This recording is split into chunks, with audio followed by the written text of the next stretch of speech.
मग काय करावं? त्यांनी काय करावं नाही का? केला पाहिजे. त्यांचा आपला सण आहे. तुम्ही कितीही बोलला तर तो काय थांबणार थोडी. आज एकटाच हिंदुस्थान नाही, जगातले 51 कंट्री हेच करतात. त्यांना आवडतं कारण ते देवांचा फरमान म्हणतात.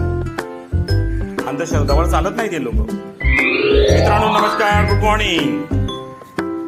कशा आहेत? बरे आहेत का? एक छोटीशी हिस्ट्री आहे बकरीदची, मी तुम्हाला सांगेल थोडीशी. पण त्याच्या पाठी काहीतरी हिस्ट्री आहे ना. बिना हिस्ट्रीची तर बकरीद होऊ शकत नाही ना. कारण असं आहे की बकरीदचे ईदचं जे सण आहे ते असं निर्माण नाही झालेलं आहे. हजारो वर्षापूर्वी त्यांचा देव होता अल्लाह. त्यांनी त्यांच्या इब्राहिम अलैहिस्सलामना सांगितले तुझी आवडती चीज मला हवी. तर म्हणले कुठली आवडती चीज आहे? तो विचारात पडला.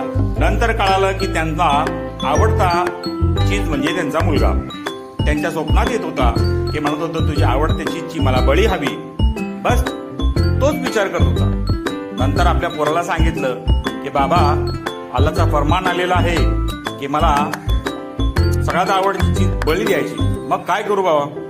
पोराला सांगितलं. पोरगा म्हणला ठीक आहे, अल्लाच्या फरमान आला तर तुम्ही करून टाका. तुम्ही असं करा, मला एक जंगलात घेऊन गेले आणि चांगल्या मोकळ्या जागी घेऊन गेले आणि त्याला सांगितलं की बाबा तुला कापताना त्रास होईल म्हणून तू काय कर, काळी पट्टी तू डोळ्यावर बांध आणि मला काप. बस तेच केलं. काळी पट्टी बांधली आणि कापायला सुरी घेतली.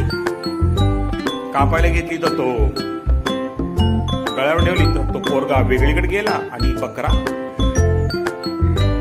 सुरी खाली आला. तर अशी झटकेपट त्यांची जी मेसेज आली त्यांच्या देवाचा, त्यापासून हा बकरी सण साजरा झाला. मग काय करावं? त्यांनी काय करावं नाही का? केला पाहिजे. त्यांचा आपला सण आहे. तुम्ही कितीही बोलला तर तो काय थांबणार थोडी. आज एकटाच हिंदुस्थान नाहीये, जगातले 51 कंट्री हेच करतात.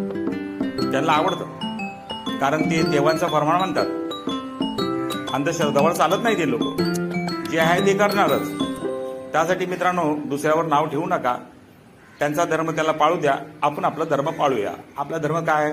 त्यांनी बकरीद दिली तर बकरीद म्हणजे त्यांनी मटण दिलं तर खायचं आणि चुपचाप बसायचं. कोणावर नाव ठेवायचं नाही. खायचं मन झालं तर खा, नाही झालं तर नका खाऊ. ओके?